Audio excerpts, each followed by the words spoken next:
só, o tema é esse assunto, aproveitamento energético de biogás. Esse é um tema que a gente já persegue há muito tempo. É um tema muito relevante porque envolve conhecimento, envolve também investimentos muito grandes das empresas. E é um tema que, se a gente abrisse o debate no primeiro minuto, seguramente iam ter 50 pessoas que podiam ter opiniões diferentes, podiam ter questões, podia ter. É um tema, vamos dizer assim, relativamente amplo e merecedor de muitas visões. Portanto, vale a pena a gente ter visões diferentes e esse tema é um tema que permite isso. Você sempre é perguntado se esse negócio dá dinheiro ou não dá dinheiro. Essa é a primeira pergunta que te fazem, né? Depois a segunda pergunta é assim, a partir de quantas toneladas a gente pode ter um aproveitamento, vamos dizer assim, viável? Existe viabilidade econômica a partir de quantidade, tá certo? Essas perguntas, o que é preciso para que eu faça o aproveitamento energético do biogás? Depois, o que é melhor, vender a energia ou vender créditos de carbono de redução de emissões? Se for energia, é melhor energia a partir da geração de energia elétrica ou a partir de gás biometano, biocombustível para movimentação de transporte, caminhões, carros, etc. Então, são muitas perguntas, muitas mesmo, vocês não têm noção do que eu estou falando. E aí, para responder essas perguntas, eu achei que deveria falar um pouco mais amplo. Pelo que eu entendi, o tempo me era favorável, né? Em geral, a gente tem 40 minutos para fazer uma conversa, né? Então, eu preparei aqui um contexto assim, primeiro, um conteúdo que permitisse a gente ter uma visão internacional e nacional, e além disso, como esse contexto internacional afeta o nacional e como afeta o nosso negócio, tá? Então, essa coisa de emissões, clima, entra um governo, sai outro governo, certo? Então, esse é o tipo de discussão que impacta diretamente no aproveitamento energético do biogás. Depois, o segundo aspecto é a legislação. A gente tem uma legislação que favorece, em princípio, a isso. A gente tem, não com muita frequência, como nós gostaríamos, editais que permitem a comercialização do biogás, tá certo? Então, veja, o primeiro aspecto é importante, o segundo é mais importante ainda no contexto nacional, tá? E aí a gente precisa de saber um pouco mais. Em geral, as pessoas querem simplesmente eu tenho um aterro, o meu aterro gera mais de 200 toneladas por dia, gera não, recebe mais de 200 toneladas por dia, então eu vou fazer um investimento nessa área de aproveitamento do biogás. A gente vai ver que isso não é exatamente assim. Vai depender de uma série de questões que eu chamei aqui de conceitos, ainda que não tenha nenhuma pretensão de falar em nenhuma teoria, mas chamei isso aqui de conceitos sobre geração, emissões e aproveitamento do biogás. Mostro alguns ensaios de campo e laboratório extremamente necessários para que isso seja possível. Depois faço modelos de previsão baseado em dados de ensaios de campo e laboratório. E, por último, dou alguns exemplos de algumas unidades que geram biogás e energia ou biometano no Brasil. Então, basicamente, é esse minha intenção. E vamos começar, ok? O que está acontecendo no contexto internacional, né? O contexto internacional está preocupadíssimo com as emissões brasileiras. O Brasil parece que tem dado maus exemplos em vários pontos, mas vamos discutir aqui as emissões. No ano de 2019, por exemplo, a gente gerou muito mais emissões dos resíduos do que dos efluentes líquidos de tratamento de esgoto, por exemplo. A gente atualmente está gerando 2 gigatoneladas de CO2 equivalente apenas nas capitais brasileiras, certo? Então, isso foi um levantamento feito recentemente, publicado recentemente, e a gente realmente não tem se preocupado muito com esse assunto, tá? Por outro lado, no mundo só se fala em carbono zero. O congresso da ISO, que está acontecendo agora para a semana já, na direção assim do verde, que não existe um planeta B, só existe esse que a gente vive, portanto a gente tem que cuidar dele, tá? A Unesco, a ONU está tratando dos Objetivos de Desenvolvimento Sustentável, e um dos temas centrais são as mudanças do clima, tá certo? A questão da economia linear mudar para circular pode contribuir enormemente para essa redução de emissões, mas também, além desse contexto, tem um aspecto político, tá? Na hora que houve uma mudança governamental nos Estados Unidos, passou-se a ter no mundo novas metas de emissões a partir de chamados da cúpula do clima, a partir de discussões que foram realizadas esse ano. Tá?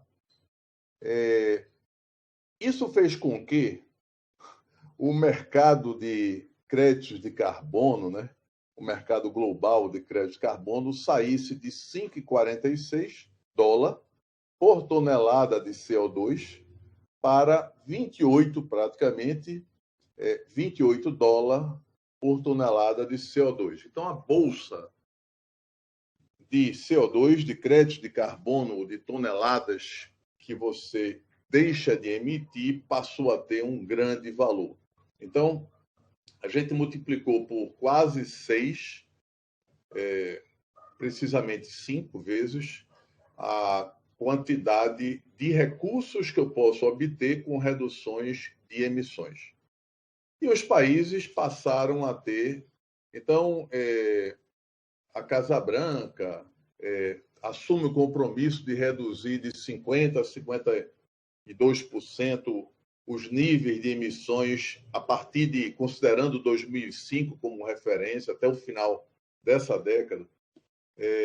Na Alemanha, o governo Merkel já tinha ambições muito maiores.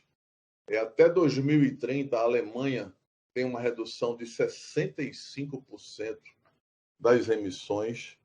Então, isso muda muito o contexto nacional, tá certo? Na Alemanha, só para dar um exemplo, e a gente está aqui com proteger, né? A Alemanha teve reduções importantíssimas. Essa linha que vocês estão vendo aqui, de 1970 para cá, certo? É uma linha que reduziu em 50% as emissões, tá certo? Isso é um número muito forte, tá? Na Alemanha, tá certo? E é uma coisa que, vamos dizer assim, isso se deve principalmente à questão, certo? Da gestão tanto de resíduos como também de águas residuais, tá certo? Então, isso são informações valiosas que são exemplo para a gente do que está acontecendo no mundo. Há 15 dias, não, há 3 semanas atrás, quase um mês atrás, eu participei dessa reunião da ISOA, certo? E repare, a ISOA, que é um conglomerado de grandes empresas, certo? estão preocupados com o impacto, certo, das emissões dos aterros e que a gente tem que escolher alternativas de reduzir esses impactos, tá certo? Foi uma reunião excelente, tá certo? Nessa reunião, a principal discussão foi justamente como captar o gás de um aterro, não permitindo que eles façam emissões, e sim você capte ele, recupere e gere energia. Então, minimamente queime, certo? Que ao queimar, você está queimando, gerando CO2 e não deixando sair metano, que é muito mais poluente. Isso é uma das questões, o porquê o Brasil anda tão mal nesse assunto. E também a questão da camada de oxidação, que é uma preocupação, sim, da ISOA, certo? Então, a pretensão da ISOA é que no mundo inteiro, ouça bem, gente, a gente está falando de uma entidade internacional, a ISOA é a Sociedade Internacional das Empresas que tratam, que coletam, que cuidam dos resíduos no mundo, tá? Dos 100% de geração de gás, certo? A meta da ISO é recuperar 60%, tá certo? Então, isso é muito importante de ser considerado, tá? Eu estou falando de uma reunião do dia 2 de setembro de 2021, tá? Só para ninguém pensar que a gente está sonhando com essas coisas. O detalhe mais interessante dessa reunião, na minha opinião, de técnico, é que aqui eles consideram os cenários de como é que essas reduções podem acontecer. Então, eles consideram aqui umas 500 mil toneladas por ano, dá o quê? Dá 1.000, 1.800, 1.300, depende aí da consideração do número de dias do ano que vocês queiram colocar. Período de operação, 30 anos. A composição do resíduo, isso é uma coisa completamente esquecida no cenário nacional, certo? Se o clima é seco, se o clima é úmido, se é temperado, se não é, certo? Se a condição lá é uma condição anaeróbia, semi-anaeróbia, se tem aeração ativa, se não tem. São as condições do aterro, gente. Condições do aterro, certo?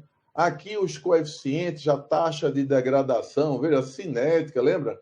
Aquele coeficiente K, de coeficiente de degradação, a constante cinética de degradação, certo? O L0, quanto é o L0 aqui, no caso desses aterros, a taxa de oxidação. Então, reparem, o controle depois da operação, controle durante a operação, depois de um ano, depois de 3 anos. Gente, eu queria que vocês, depois, no debate, vocês me respondessem quem faz exatamente isso. E aí teve um colega, o Tiago, um cara muito bom, ele apresentou o cenário da América do Sul. E quando ele mostrou o cenário da América do Sul, certo? Tiago mostrou aqui, olha o percentual de emissões dos nossos aterros. É bom que a gente não cite qual é o aterro, pelo amor de Deus, não tem nada a ver, certo? 38% do gás que está no aterro vai para a atmosfera, e é gás metano que a gente está falando, certo? Aqui o outro aterro, que também a gente não cita, 30%, 37%. Tem apenas um aterrinho aqui, certo? Que tem 18%, porque a média é de 30 a 37, 38. Tá? A média seria 36, 36, por aí, né? Tá certo? Tem um aqui que se salvou, não sei porquê, depois eu vou descobrir por que ele se salvou, certo? Tem uma superfície mais selada, talvez, vamos ver se é exatamente isso. No Brasil ainda temos muitos lixões, também temos vários aterros sanitários, mas 60% dos municípios ainda têm lixões. E eles emitem metano, CO2, certo? As nossas estações de tratamento de esgoto emitem bastante óxido nitroso, e a indústria gera gases que, vamos dizer assim, não cabe nesse contexto de discussão da gente. Hoje, aproximadamente, a gente tem aqui emissões da ordem de 29 milhões de toneladas de CO2 por ano, tá? No Brasil todo. São estimativas da CETESB, estimativas mesmo, gente. Mas, de todo jeito, o que é interessante é notar aqui que os aterros sanitários, pela má cobertura e pela não captação dos gases, é quem é o maior responsável por essas emissões, tá certo? Então, esse tipo de coisa chama a atenção da gente, ok? A gente reclama que o Brasil tem 30 milhões de emissões, nos Estados Unidos são 136 toneladas de... É a mesma unidade, só que é escrita de tonelada de CO2 equivalente, certo? Dessas 136 dos Estados Unidos, repare que 117 também é em aterros. Os Estados Unidos, na minha opinião, não é um país que aproveita muito o biogás, nem muito menos é um país que tem um cuidado maravilhoso com a camada de cobertura. Então, eu não me estranha nada esses números, tá? Ainda no Brasil, existem grandes centros, certo? Existe esse AB Biogás aqui, que tem uma entidade que funciona lá dentro de Itaipu, binacional, dentro do Parque Tecnológico de Itaipu, junto com o CI Biogás. Então, essas instituições geram bastante informação, certo? Sobre biogás. Olha, aqui já tem disponível na página o panorama do biogás no Brasil, apresentação, fonte, evolução do setor. Então, a gente tem informação, gente. A gente talvez não tenha muita vontade de procurar, certo?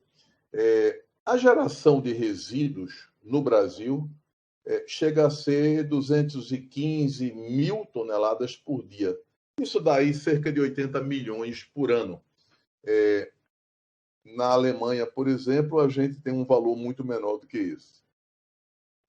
Desses valores, uma metade deles, praticamente, é uma fração orgânica, que tem um potencial de biogás dessa ordem aqui, 7,6 bilhões normais metro cúbico. E de biometano, quase a metade disso. E um potencial de energia elétrica dessa ordem aqui, 14,4 terawatt-hora, certo? Por ano, tá? Então, na prática, a gente tem um volume muito grande de potencial energético. Essa aqui é só com outras unidades, é a mesma. Só que aqui a gente está mostrando o quanto a gente perde. Então, tem aqui uma conta melhor de mostrar a perda. O país, Brasil, deixou de gerar 7.230 gigawatt-hora, ou seja, 7,2 terawatt-hora, que poderiam ser fornecido energia renovável para quase 24 milhões de residências ou produzido biometano suficiente para substituir mais de 2 milhões de litros de diesel. Então, são números chocantes. Acho que isso é importante ser dito. Eu queria mudar aqui o foco e mostrar que a FINEP, lá atrás, alguns anos atrás, 2015, 2016, aprovou e implementou um projeto que se chama dessa forma: desenvolvimento de soluções tecnológicas a partir do biogás produzido em sistemas de tratamento de esgotos e aterros sanitários para a geração de energia elétrica. Tá? Participaram como instituições, essas que aqui estão, tá certo? E o volume de recursos alocados no projeto como um todo da ordem de 6 milhões. Ainda falta uma última parcela para completar essa quantia total. Esse projeto ele se diferencia porque ele é um projeto vertical. ele tem uma gestão das instituições, afinal são 9 instituições, certo? Mas ele tem uma parte que é a otimização da produção do biogás, outra parte que é do biogás em aterros, depois do biogás em estação de tratamento de esgoto, depois os processos de purificação e armazenamento, depois caracterização dos diferentes sistemas de geração de energia, proteção e controle à conexão da rede de distribuição, viabilidade econômica e aspectos regulatórios e normativos associados à comercialização. Então, não é aqueles projetos que tinham antigamente, que a pessoa fazia igual esse com esse e comparava esse com esse. Depois fazia igual esse com esse e comparava quem fez melhor. Não é assim. Se conseguiu reunir um grupo muito importante nessa área, e o projeto é vertical, cobrindo toda a cadeia do setor de biogás no país, notadamente voltada para resíduos e para esgoto.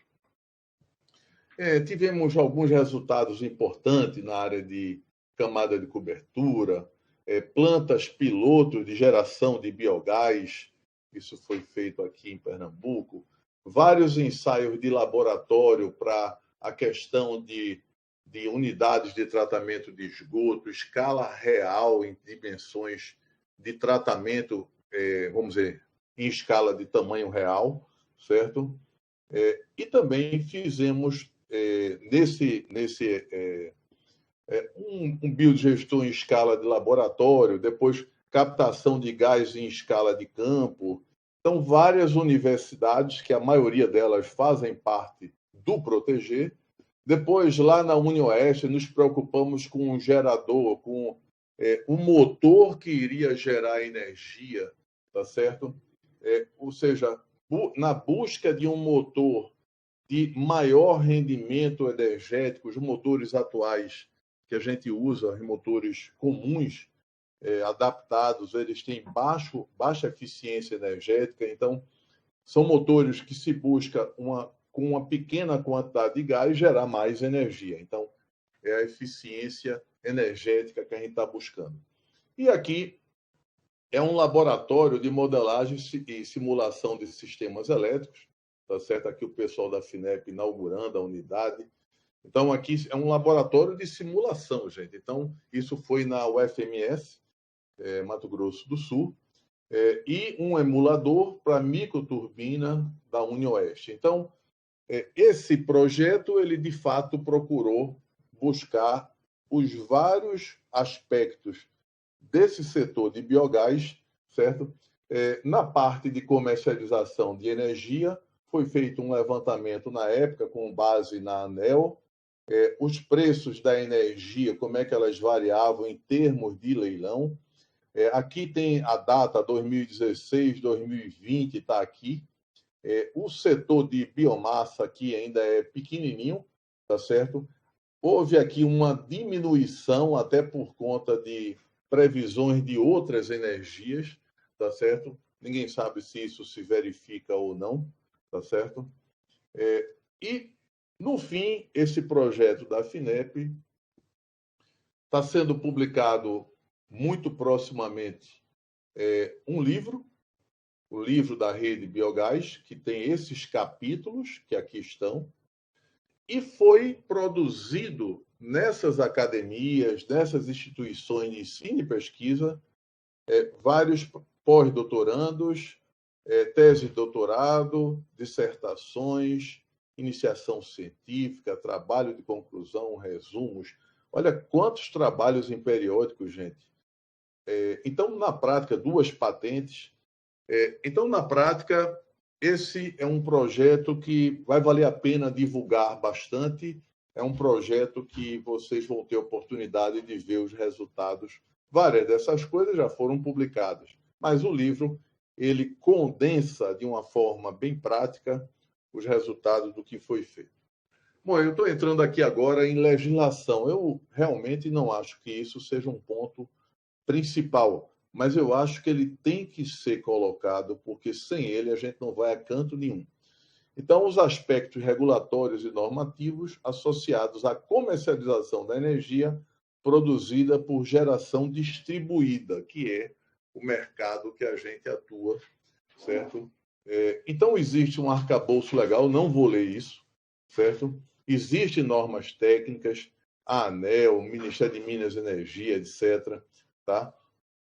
E existe um conjunto de resoluções 2017, 2010, 2018, 2019, tem mais recente agora, certo? Então, as primeiras versões das resoluções, geração própria de energia a partir de fontes renováveis, fornecimento de excedente de energia, incentiva a economia circular e a bioeconomia. Repara que a linguagem vai mudando, certo?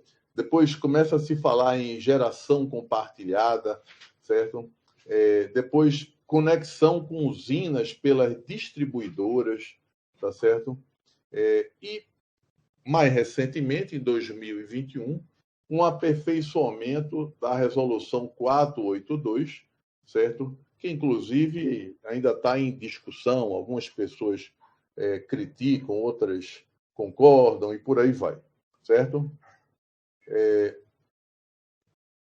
A questão da comercialização, primeiro tem que ver os consumidores. Os consumidores maiores, depois tem consumidores de menor potência, certo?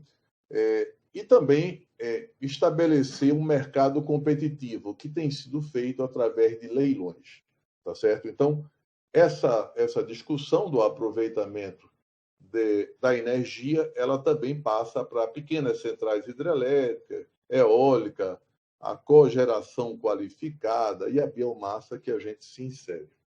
E se aquele mesmo slide sendo visto lá não estava nítido, aqui está melhor de ver, como é que tem variado aqui os preços de venda médio nos leilões. Isso é em real por megawatt-hora, tá certo? Aqui dá para ver, tá certo? E quem é o responsável por cada uma dessas energias, tá? Bom, alguns cenários frente à comercialização da energia. Então, a energia do biogás, então tem a parte de compensação e tem a parte de leilões. Olha que as usinas de biomassa está aqui da ordem aí de R$ 209 por megawatt-hora, ou seja, um pouquinho a mais do que estava aqui. Repare que aqui estava bem abaixo dos 200. Os 209 estavam bem aqui na frente, certo? A geração distribuída, tá? Ela aumentou de uma forma acentuada. Repara que a geração distribuída são dados da ANEEL de 2021, certo? Ela atingiu aqui, esses dados estão incompletos, porque 2021 ainda está em curso, e foram pegos logo no começo do ano, mas há um crescimento claríssimo da geração distribuída, tá certo? E isso é um cenário que nos agrada do ponto de vista de aproveitamento da energia gerada nos aterros, tá certo? E aqui, em função da população, isso aqui eu acho que é também para aterros sanitários, certo? Em função da população, certo? Tem aqui valores de eficiência, compensação de energia, e tem a parte de baixo, que é a parte de comercialização. Então, são dados interessantes que, eventualmente, algum de vocês tem interesse em entrar nesse ramo aí de energia de biogás. Eu coloquei alguns dados que eu considero importante para que a gente faça aproveitamento do biogás. Primeiro, tem um sistema eficiente de gestão de resíduos sólidos urbanos. Não adianta entrar em fria, né? Às vezes, a cidade não consegue nem fazer a limpeza urbana. Então, como é que eu vou entrar nesse ramo sem ter um pouco de eficiência na gestão? O ideal são aqueles municípios, aquelas cidades que tenham a coleta, a limpeza urbana já em termos assim de uma concessão de maior tempo, para que não haja sobressaltos nessa gestão dos resíduos. Também, na gestão dos resíduos, incluo aí a gestão da destinação, tá certo? Isso está evoluindo muito. Na Alemanha, por exemplo, e na Europa como um todo, a tendência é a redução de matéria orgânica em aterros. Cada vez mais os países estão vamos dizer assim, reduzindo a quantidade de matéria orgânica em aterros. Então, na prática, nesses países da Europa, é possível que o aproveitamento do biogás em aterros já não valha mais a pena, e sim em biodigestores, que também a gente vai usar vários conceitos e várias regras de aproveitamento, tanto a legislação como as técnicas de ensaio, etc., vai ser a mesma coisa, certo? Praticamente a mesma coisa. Requer recursos financeiros significativos, verificar se só a venda de energia resolve o problema de equilíbrio econômico, mas eu acho que agora a gente tem venda de energia mais crédito de carbono, tá? Sistema financeiro e instituição, taxa, financiamento, receita, fundos de carbono, aqui já está colocado. É necessário saber a quantificação e composição dos resíduos, consórcio, a evolução da matéria orgânica. Eu conheço um aterro que há 6 anos atrás ele recebia 57% de matéria orgânica. Hoje ele está recebendo 37% de matéria orgânica e ele sequer notou isso. Notou porque o gás parou de ser gerado e ele passou a ter um pouco de preocupação com a não entrega do contrato que eles já tinham assumido. Um aterro pode existir várias áreas de deposição de resíduos. E ela pode ter uma área mais específica para resíduos orgânicos. Eu acho que se a gente conhecer os resíduos orgânicos de onde vêm com maior intensidade na cidade, a gente pode destinar, quando os caminhões entrarem, quando esses resíduos ingressarem no aterro, para que lado eles devem ir. Isso vai gerar benefícios e eficiência na gestão interna do aterro. Projeto adequado, isso não tem discussão. Quadros jurídicos e impactos ambientais, processo licitatório, obrigações, normas, recursos humanos mais qualificados, claro. Até para saber o que é composição, né? Uma planta de geração de energia pode cobrir apenas uma pequena parcela de energia da cidade, mas isso pode ser suficiente para viabilizar uma certa economia do negócio. Do ponto de vista de comercialização do metano, ele pode ser tanto transformado em energia elétrica, tá? E aí entra na história que a gente estava falando, mercado livre, leilões, autoprodução, geração distribuída, tá? Como ele também pode estar dentro do contexto do biometano, certo? Que aí sim você pode vender como gás natural veicular, ou em frota própria. A gente vai dar exemplos sobre isso. Muito bem. Já vou entrar agora no terceiro capítulo. Olha só, gente, a recuperação energética em resíduos sólidos urbanos, ela, vamos dizer assim, cobre muita coisa, né? A parte térmica, que é uma parte que está super na onda agora, né? Combustão, conversão térmica, pirólise, gaseificação, Maria.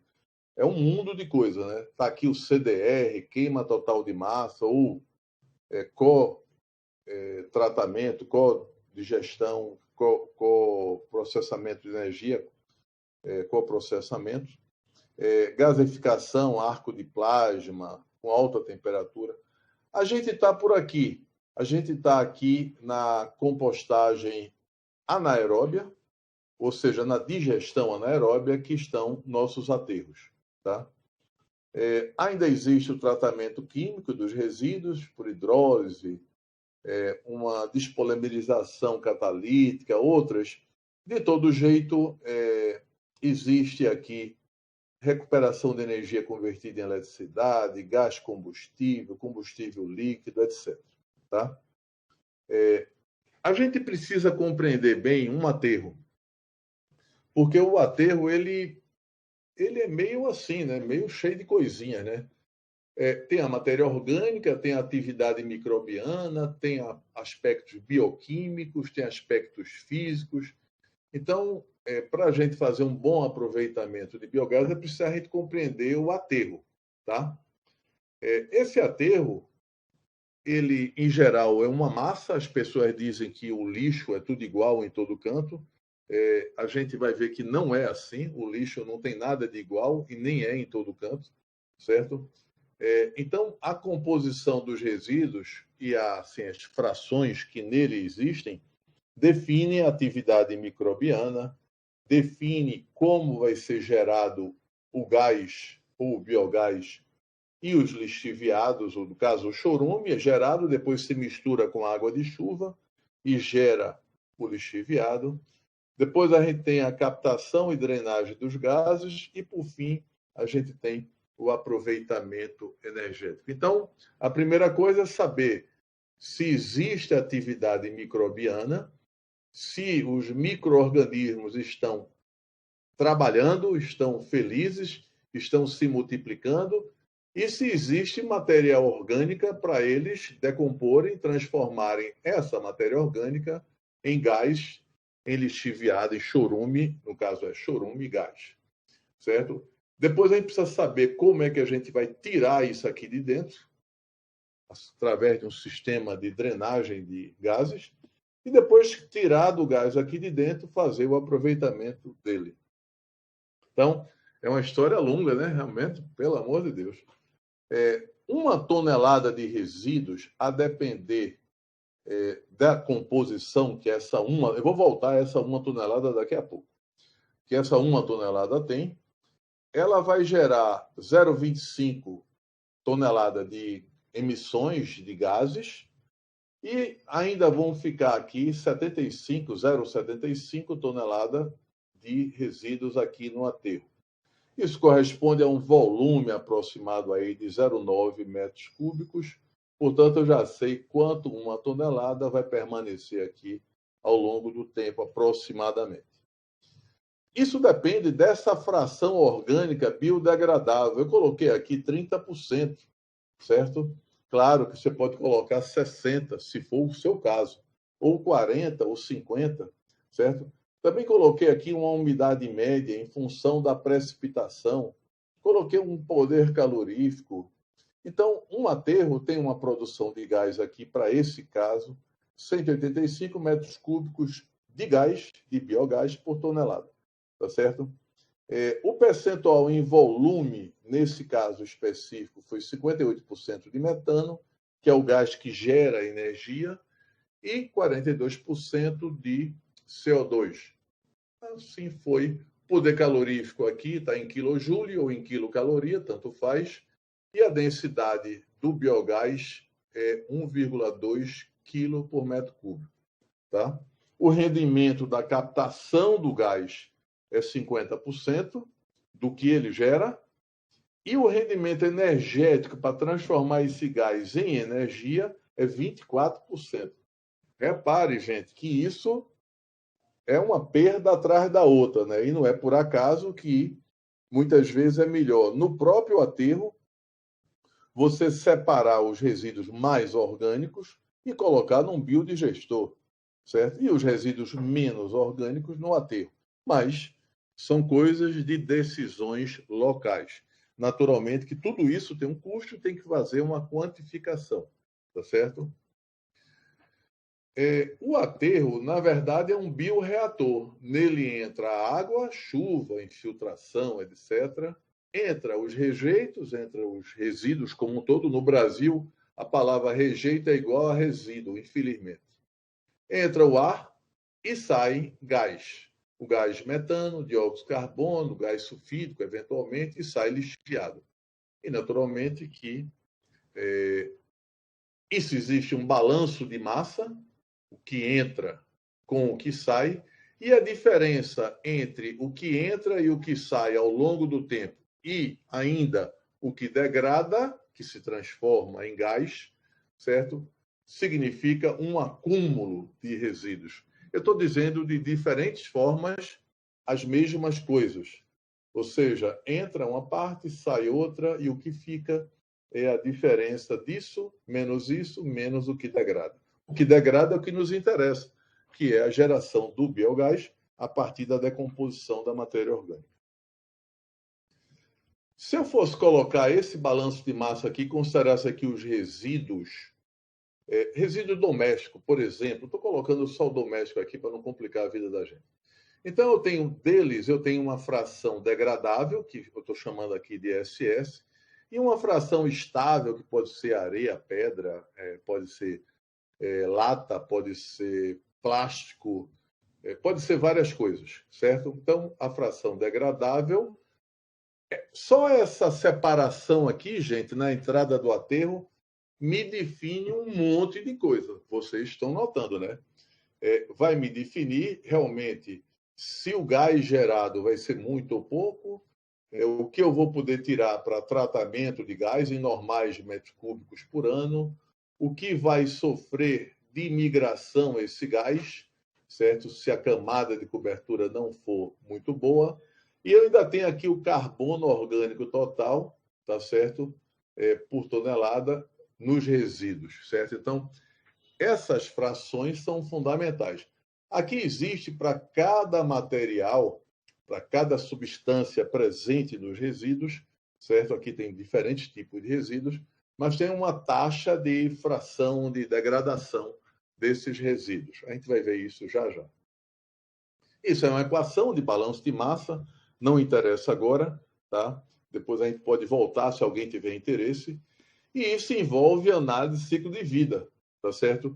Tanto de energia, a questão da energia, de matéria-prima, extração da matéria-prima, produção, tratamento, aproveitamento energético, etc. Então, tudo isso entra aí nos conceitos de análise de ciclo de vida. Tem várias pessoas que trabalham comigo que estão trabalhando em análise de ciclo de vida, que é um assunto importante. Para uma linguagem assim, bem mesmo simplificada, né? O metano, né? É a presença do carbono e do hidrogênio aqui, né? O CH4, né? O CO2 é a presença do carbono e do oxigênio. O gás sulfídrico está aqui, né? Tem um enxofre aqui, tem um hidrogênio ali. E o óxido nitroso tem aqui, a gente vê muito em compostagem, a aeróbia, e anaeróbia também. Então, os gases não tem nenhum mistério, né? Eles fazem parte dos elementos que compõem os resíduos. Esses gases, eles sobem no começo, quando eles começam a se decompor, e aquele mesmo metro cúbico de matéria orgânica diminui sua produção de gás ao longo do tempo. E ainda bem que a gente tem uma célula que tem esse comportamento, gerando gás. Depois eu tenho uma nova célula que está aqui do lado, uma nova célula que está aqui do outro, e eu vou andando com minhas células de decomposição de resíduos e vou mantendo uma produção de biogás em metros cúbicos por tonelada ano relativamente constante para cada resíduo que entra. Por isso que quando um aterro se encerra, aí é um caos, né? Porque não tem vida nova aqui chegando. A composição do biogás está aqui, não vamos entrar nisso agora. Essa mesma composição está aqui, o metano, dióxido de carbono, são valores que são relativamente... Isso aqui são elementos traço, né, que a gente é muito pequenininho, né, partes por milhão, tá certo? Então, estão aqui algumas coisas que podem até atrapalhar um pouco a decomposição dos resíduos, mas não é uma preocupação da gente. E aqui tem uns números interessantes. Por exemplo, para a questão de aquecimento global, tá certo? Para a questão de aquecimento global, o metano, certo? Ele, em 95, ele era 21 vezes uma tonelada de metano correspondia a 20, desculpe, uma tonelada de CO2 correspondia a 21 não, ao contrário, uma tonelada de metano é 21 de CO2. Ou seja, se meu aterro está numa condição anaeróbica, ele está na ausência de oxigênio. Então, ele vai gerar bastante metano. Essa ausência de oxigênio faz com que a gente tenha interesse, porque são gases metano que geram energia, mas esses gases metano, quando eles são 21 vezes mais contaminantes do que o dióxido de carbono. E é por isso que em aterros sanitários, a gente viu lá atrás, gera muito mais emissões, porque a quantidade de emissões que a gente gera devido às emissões de metano são 20 vezes, 21 vezes maior do que a do dióxido de carbono. Em 2007, isso passou para 25. Em 2013, isso passou para 28. E agora está beirando os 30. Então, a gente hoje, do ponto de vista prático, está considerando que as emissões do metano que saem pela camada de cobertura corresponde a 30 vezes mais contaminação ambiental ou potencial de aquecimento global 30 vezes maior do que a do dióxido de carbono. E por isso, os aterros não podem permitir que a gente emite gás pela camada de cobertura, porque pela camada de cobertura sai metano direto. E pelos drenos queimando, a gente transforma esse metano na queima em dióxido de carbono, o que é muito melhor para reduzir as emissões. Isso é aquela coisa que eu falei, né? Que nas condições aeróbicas, a gente tem a geração de CO2, nas condições anaeróbicas, a gente tem principalmente a geração do metano, alguns fatores que afetam a geração dos gases, 1 tonelada de resíduos com 60% de fração orgânica pode estar gerando aí 150, 200 metros cúbicos de biogás por tonelada, né?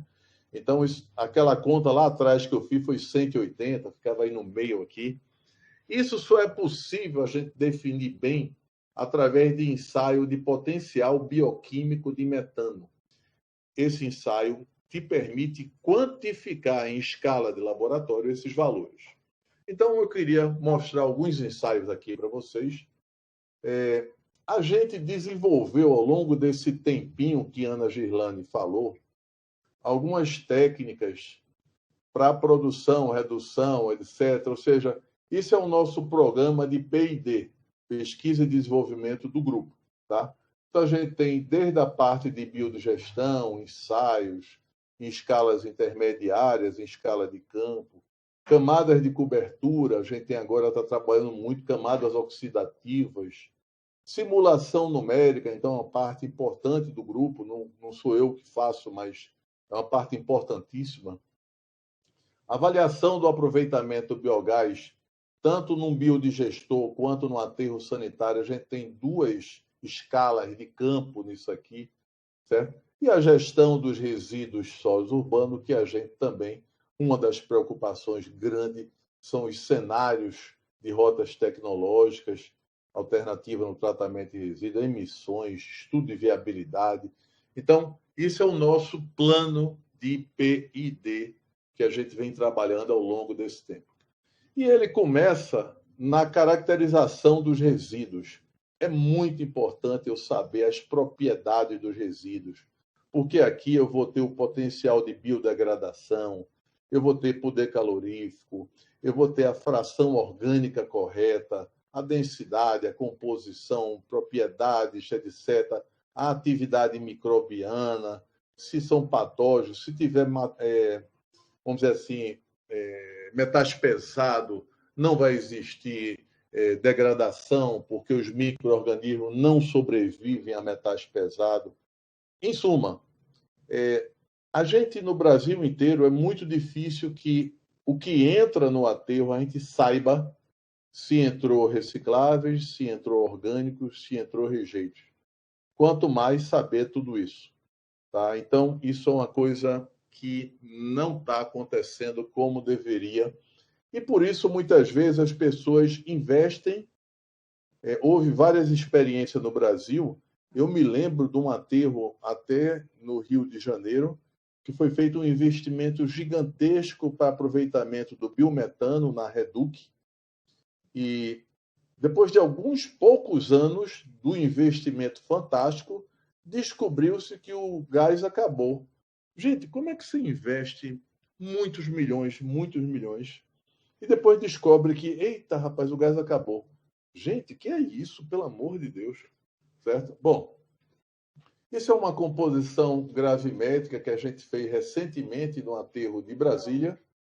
Isso é um procedimento padrão, comum, rapaz. A gente fez em 23 chegadas de diferentes origens de caminhão, certo? Isso foi aqui, ó, 27 de novembro de 2020, tá? E aqui está a quantidade de orgânicos, certo? Que dá em torno aí de 47%, tá? E as imagens que, pô, o pessoal trabalhando, gente, fazendo composição de resíduo. Isso não mata ninguém, não, viu? E nem dói assim nas contas, porque isso é uma besteira em termos de dinheiro, certo? A gente também fez uma avaliação da camada de cobertura, certo? De quanto a camada de cobertura desse aterro estava emitindo gás para a atmosfera. Em vários locais era muito pouco, e a gente viu aqui emissões de metano, certo? Em outros locais eram pontos de maior emissões, tá certo? Isso são coisas bem normais em aterros. No laboratório, a gente aqui em Recife, a gente desenvolveu alguns equipamentos que foram patenteados, tá certo? E também compramos um equipamento que permite fazer análise de 15 amostras simultaneamente para ver o BMP, a biodegradação, ou seja, o potencial bioquímico de metano, certo? Que a gente antes fazia numa escala bem pequena, assim, de laboratório, depois passou a fazer 15 amostras simultâneas, e hoje a gente está bem avançado nisso. Isso te permite avaliar a degradação dos resíduos sem estar chutando valores que muitas vezes você importa de outro. Rapaz, não pode, é mais ou menos querer operar um doente com os exames de um colega dele. É mais ou menos a mesma coisa que a gente faz em aterro, tá? Dessa forma, é possível a gente, em laboratório, determinar aquelas constantes das metodologias, a constante de degradação, a constante de cinética de degradação, de geração de... e o potencial de biogás que tem naqueles resíduos para o meu resíduo e não o resíduo que alguém fez não sei aonde. Pelo amor de Deus, certo? Isso é fundamental, você fazer análise do seu sangue e não dos outros, tá certo? Para poder fazer uma cirurgia, tá? Então, num aterro, a gente acha que essas coisas, esses ensaios simples, te permite quantificar com muito mais eficiência o potencial de geração de metano. Está aqui o nosso L0, que é o nosso potencial, aqui do biogás, aqui do metano. Repara que tem diferenças importantíssimas entre o biogás geral e o metano, certo? Que a gente tem que considerar em todas as contas, tá certo? Então, esses pontos podem ser feitos numa escala mínima, pode ser feito numa escala piloto, assim, intermediária, tá certo? Isso são trabalhos lá do laboratório. Essa escala é mais recente, isso já foi com financiamento da FINEP, tá? Que a gente conseguiu montar esse laboratório de biodegradação, tá certo? E ele permite confortavelmente você obter muitos dados e com muita segurança. Percentagem de metano daqueles resíduos de alimento, está aqui, certo? Isso aqui é o sistema de alimentação do ensaio, tá? Que não é o caso agora de estar discutindo. Isso é matéria orgânica e, portanto, os percentuais de metano são muito fortes, 65, aqui 85, mas foi um pico, certo? Mas é muito importante que você veja o seu resíduo, aqui os picos, certo? A faixa de variação de metano, para aquele resíduo que você trabalha, para aquele resíduo que você vai investir dinheiro. Então, eu queria voltar para aquela 1 tonelada de resíduos que eu peguei lá daquele aterro, lá atrás, que é o nosso aterro, tá? Aí a gente tem dessa 1 tonelada, 420 quilos de matéria orgânica, gente. Então, o percentual de matéria orgânica do nosso aterro, aqui em Recife, é de 42%, ok? Então, a gente tem aqui esses valores e agora eu vou destrinchar esses valores, certo? Desses 420 quilos, que dá os 42%, a gente tem esse potencial de metano em metros cúbicos por tonelada de sólidos voláteis, certo? Então, isso é valor real medido, tá? E aqui é o percentual de como é que é a influência, por exemplo, resíduo de alimento, é um percentual altíssimo de concentração de metano.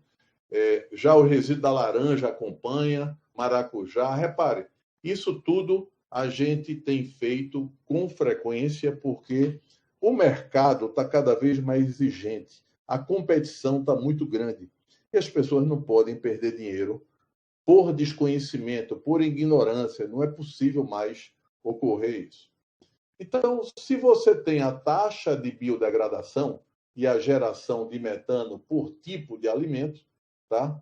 Você sabe exatamente no seu aterro quanto da matéria sólida que estava aqui, a matéria sólida, vai se transformar em produção de gás, certo? Vai se transformar em líquido, certo? E quanto essa massa sólida vai perder de altura, certo? Que é a degradação sólida. E, portanto, você tem aqui recalques, tem abatimento dos aterros, tem toda a compreensão, que é o comportamento externo que aparece para as pessoas.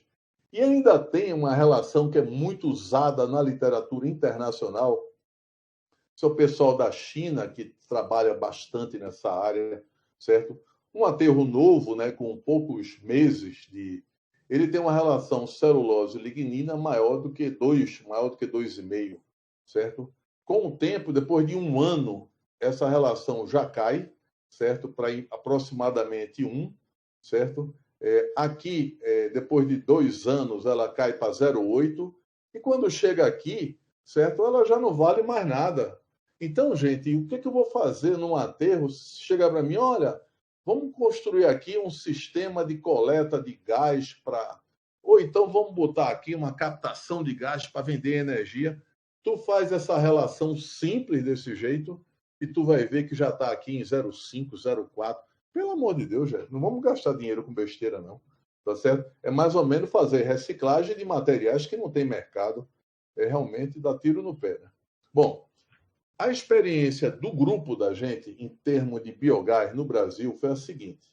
A gente começou num trabalho bem legal no Bandeirantes. Houve uma briga lá entre camada de cobertura está vazando gás, ou o lixo que já não gera mais gás. Nós fizemos essa quantidade de ensaio lá no Bandeirantes. E ensaio simples, que era verificar o gás que saía numa plaquinha dessa, placa de fluxo. Se coletou amostra de solo para verificar a permeabilidade, ver se essa camada estava muito ou pouco permeável, certo? Se obteve valores de permeabilidade intrínseca que a gente trabalha, e aí pude ver vazão de chuva, de gás, etc., com a permeabilidade intrínseca, me permite isso. Depois a gente fez um trabalho, quando o aterro São João rompeu, nós fomos para lá, no São João. Eles têm uma recuperação de gás de 34 megawatts, tinham, né? Tá certo? Tinham. E, na prática, isso foi em 2008, nós fizemos uma quantidade também gigantesca de gás para saber a pressão e o fluxo de gás que a gente tinha em diferentes localidades do aterro São João, certo? Isso é Antônio Brito, para quem conhece, que trabalha com a gente, nosso engenheiro do laboratório. Aqui os equipamentos que a gente levou para lá, tá certo? Depois fizemos um trabalho no aterro de Macaúbas, um aterro de Belo Horizonte, que é operado pela Vital. Eles, com esses dados da quantificação do potencial de biogás, eles negociaram com a CEMIG, e a CEMIG hoje compra o gás deles, certo? E eles estão, vamos dizer assim, trabalhando com essas questões aí, avançaram, né? No aterro Macaúbas, a gente fez uma quantidade de ensaio que não foi fácil. A CEMIG era bem exigente em termos de quantificação. Isso foi um relatório gigante que foi feito em diferentes áreas do aterro para saber o potencial de gás que tinha nesse aterro. Então, está aqui, até aparece aqui Régia. Régia é uma colega nossa que está no Rio Grande do Norte, e ela fez ensaio, pegava ensaio lá, trazia para cá. Aqui a gente fazia os ensaios no laboratório, o ensaio BMP, que é o ensaio de potencial bioquímico de metano, que interessava bastante. Depois, no aterro sanitário de Natal, fizemos a mesma coisa, certo? E uma preocupação grande com as emissões de gases pela camada de cobertura, isso é a entrada do aterro sanitário de Natal, certo? Os ensaios feitos pela gente, normais, furando o aterro, avaliando o gás gerado embaixo. Olha a quantidade de gás gerado no aterro, certo? Que não era aproveitado, eu acho que terminou sem ser aproveitado, as placas de gás aqui, tá certo? Esse é o aterro de Feira de Santana, isso foi em 2006, era um aterro que já tinha uma parte bem antiga, tinha uma zona antiquíssima, certo? No aterro, já nessa época, já era bem antigo, certo? E no aterro de Feira de Santana, a gente teve que improvisar, porque para medir o biogás pelo dreno de saída, nós tivemos que isolar o dreno, colocar aqui um medidor de improviso para poder... Isso é Antônio Brito, coitado. Ele faz de tudo para resolver. E aqui a camada, você veja que é um solo bem arenoso, aqui um solo bem granular. É claro que o gás sai bastante por aqui, tá certo? Mas, na verdade, do ponto de vista de geração, a gente, sob a cobertura, tinha gás, certo? Percentual de metano sob a cobertura. Então, aqui, ó, 55, 53, isso é a concentração do gás, tá? E as emissões por fuga, em muitos pontos, a maioria dos pontos, não foi detectado. E não foi detectado porque o lixo já era muito antigo, tinha baixa geração, certo? E as emissões eram muito pequenas pela idade dos resíduos. Aqui em Olinda, isso foi feito uma quantidade enorme de ensaios nesse aterro, tá? Isso foi uma tese de doutorado, ensaio de placa de fluxo, certo? Os resíduos novos, com 3 meses, olha a concentração do gás, mais de 40% a 45%. Olha os resíduos antigos, mais de um ano, repara que a concentração do gás já caía bastante, tá certo? E depois a gente mapeava os locais. O que a gente descobriu é que saía mais gás pela camada de cobertura do que pelos drenos. E aí foi reforçado a quantidade de dreno que tinha no aterro, porque saía gás praticamente tudo para a atmosfera, e o pior que era metano, né, que saía, certo? E pelo dreno, pelo menos a gente fazia a queima e gerava dióxido de carbono. No aterro da Muribeca, que foi sempre nosso campo experimental, Ana Girlani já falou sobre isso, a gente tinha os resíduos bem velhos, que praticamente já não geravam gás. Depois tinham resíduos mais recentes, e esses resíduos mais recentes, sim, geravam biogás, mas a gente tinha tudo controlado por temperatura, por fluxo de gás, etc. Como era um campo experimental, a gente fazia ensaios, sondagem, que as pessoas não sabem assim como fazer sondagem em aterro, e dizem que SPT não acontece em aterro. Essas amostras são do subsolo do aterro, do subsolo não, do corpo do aterro. Isso são medições de biogás, aqui os equipamentos que a gente usou lá na Muribeca. Isso é a concentração do gás metano aqui, repare que dá em torno aqui de 60%, e vai até uma profundidade de 20. Eu estou falando de escala de campo, hein, gente? Estou falando de laboratório, não. Isso aqui são medições a grandes profundidades, que a geração do metano inicia quando tem uma redução de oxigênio. Você sabe que o metano só ocorre quando, na ausência do oxigênio. Então, quando o oxigênio diminui, passa a existir metano, certo? E que corresponde também a uma cinética microbiana que eleva a temperatura da massa.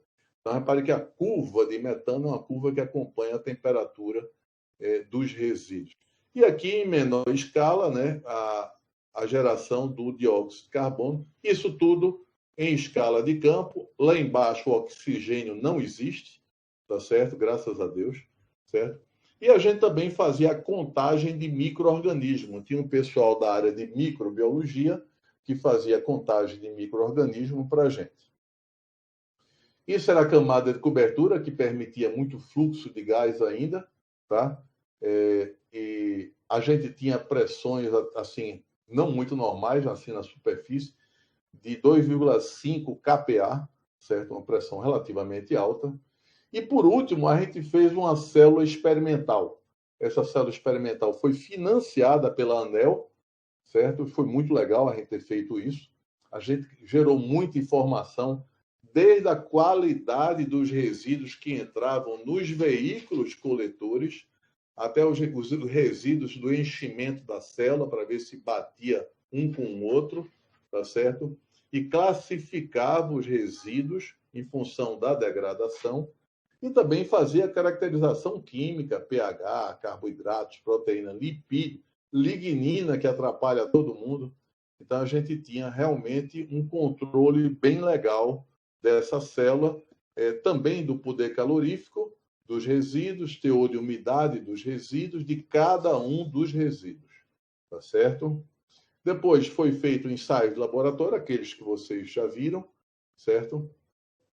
Essa curva aqui, gente, é igual àquela curva teórica que o gás cresce e depois decai. Então, eu tenho isso no laboratório, que é a taxa de geração do biogás, e o tempo em dias. Só que eu faço esse ensaio em 60 dias, certo?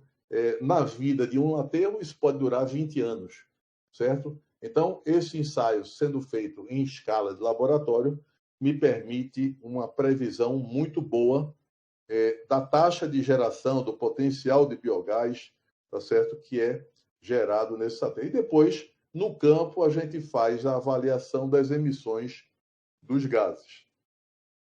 Isso aqui são os gases que saem nos drenos. Esses drenos foram fechados para gerar energia elétrica. Essa energia elétrica foi a partir de uma determinada concentração de gás considerada satisfatória, em torno aí de 60% de metano, tá certo? E o tempo de redução de cada pedaço da célula é muito pequeno. Alguns meses, aqui são 10 meses, é suficiente para degradar no nosso clima uma fração, um pedaço dessa célula. Isso foi a captação do gás por sucção e a geração de energia elétrica foi um motorzinho de carro, tá certo? Com baixa eficiência, vocês vão ver. A gente gerava energia elétrica e colocava aqui no quadro de energia do aterro, tá certo? Era bom para demonstração e tudo, tá certo?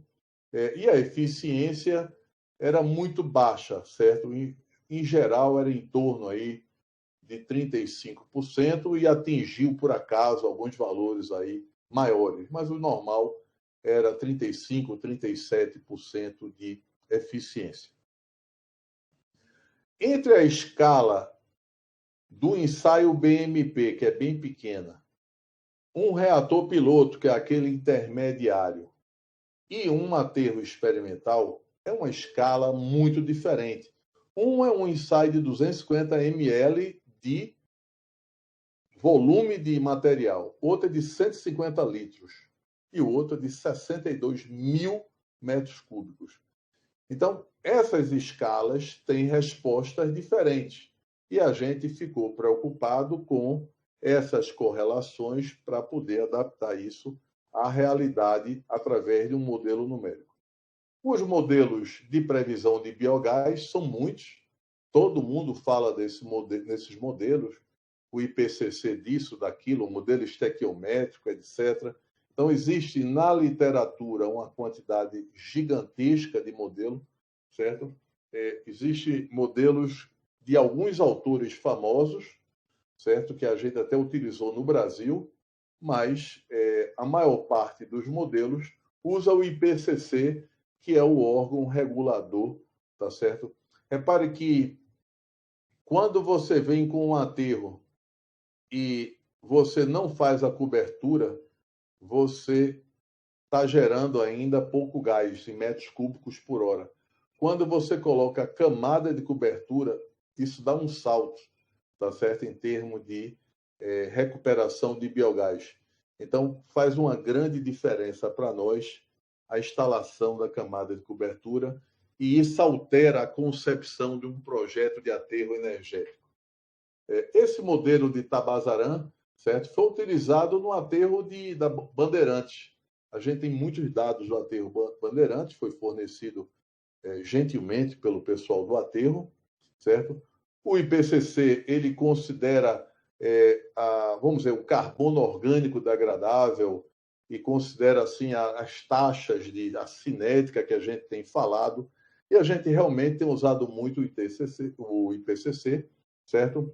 Resíduos com degradação lenta, resíduos com degradação moderada. Isso aqui foi de Braunschweig, que isso é um curso que o Proteger fez, e esses dados são da Alemanha, não são os nossos. Eu vou mostrar os nossos, tá certo? Para aterros, vamos chamar secos, úmidos, como a gente estava mostrando lá atrás, naquela primeiro slide da ISWA, certo?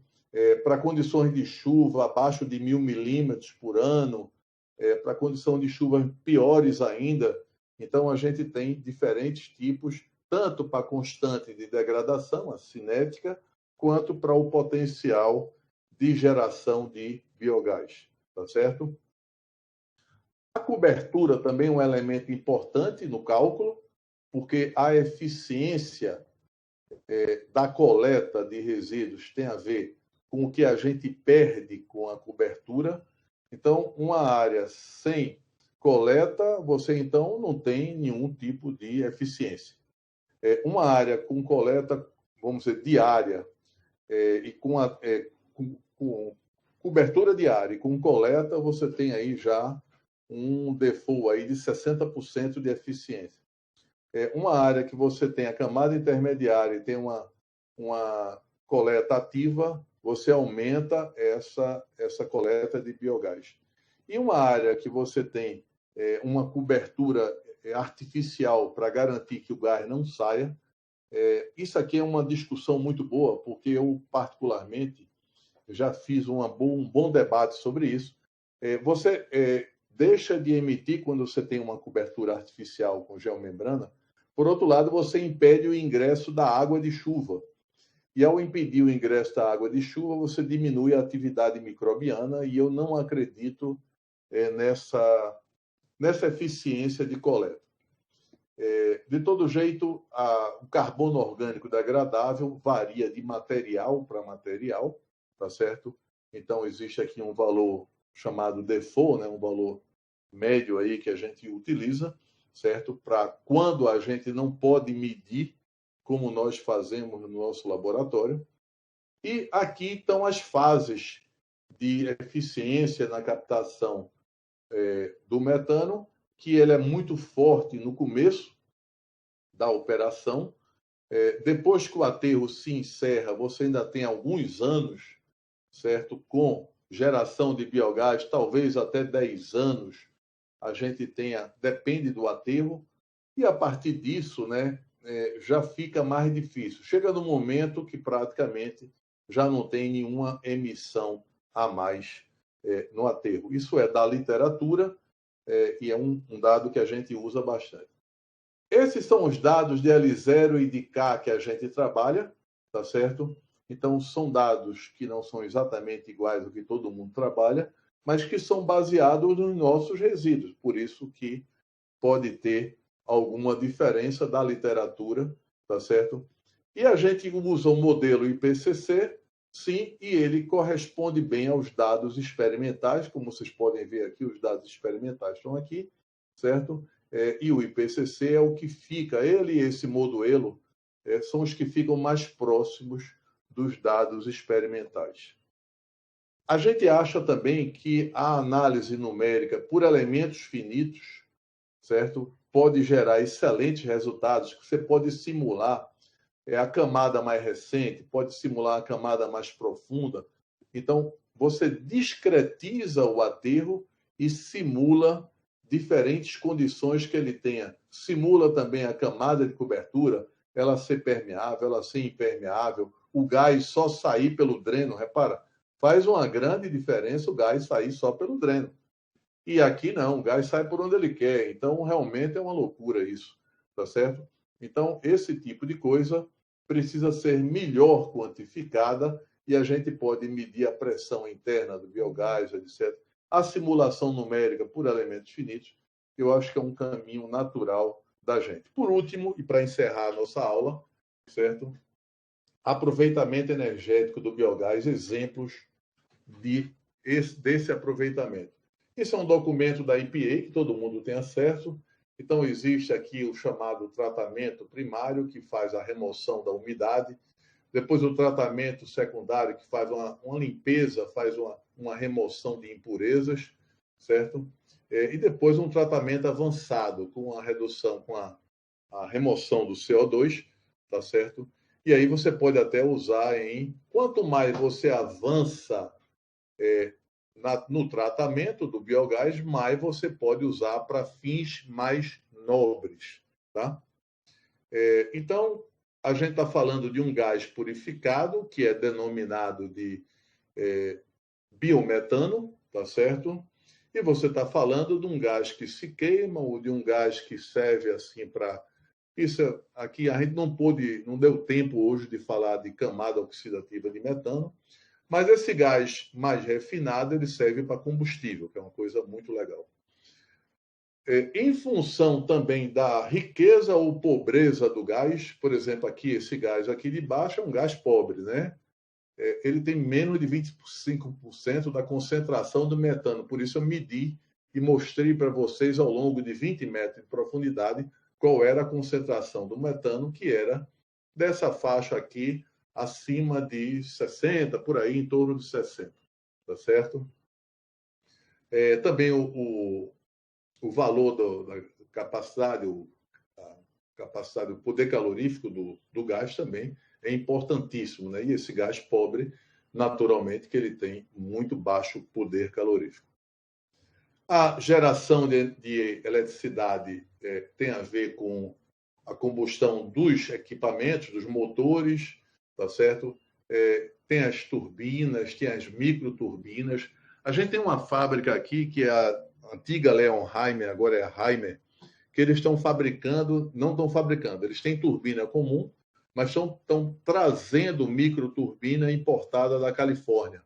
Na Califórnia, eu tive a chance de ver um aterro que trabalhava com microturbinas, e aí conversei com o proprietário da empresa, a gente fez um meio de campo, o pessoal hoje importa essas microturbinas, acho que várias empresas no Brasil importam, e elas têm a capacidade de você trabalhar com a quantidade menor de volume e gerar mais energia. O primeiro grande exemplo do Brasil, na história, não sei se foi o primeiro, acho que foi, mas foi o aterro Bandeirantes. Isso é um dreno de gás que está na vertical. Aqui é o flare para queima do gás. Isso é o aterro. Está aqui o dreno de gás, tá? Os drenos foram necessários serem interpolados, foram feitos muito mais dreno, porque tinha pouco dreno para muito gás, e além disso tinha um nível de lixiviado muito alto dentro da célula, o que impede qualquer geração de biogás. Ou seja, o sistema de drenagem do aterro tem que ser maravilhoso para que a gente tenha uma eficiência no biogás.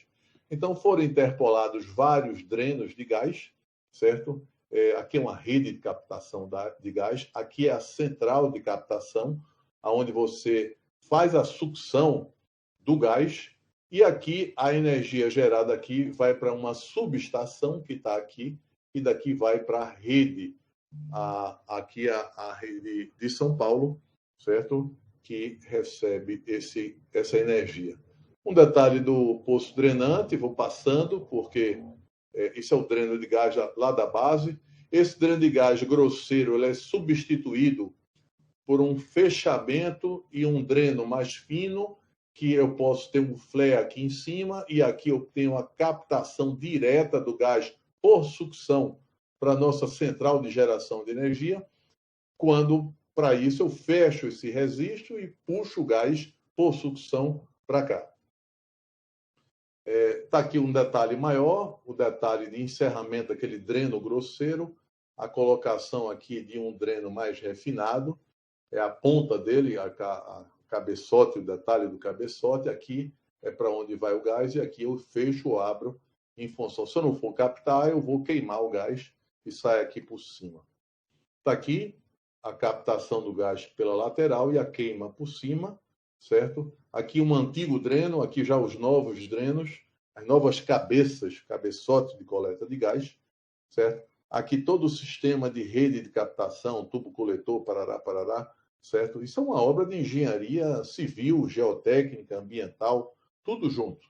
Emenda dos tubos, solda finalizada, isso a execução aqui dos vários tubos de diferentes drenos, os condensadores para você tirar a água que vem no biogás, os resfriadores, aqui os sopradores, e sopradores sopram o contrário, né? Eles sopram para fora e geram uma pressão negativa para você fazer a sucção do gás de dentro do aterro.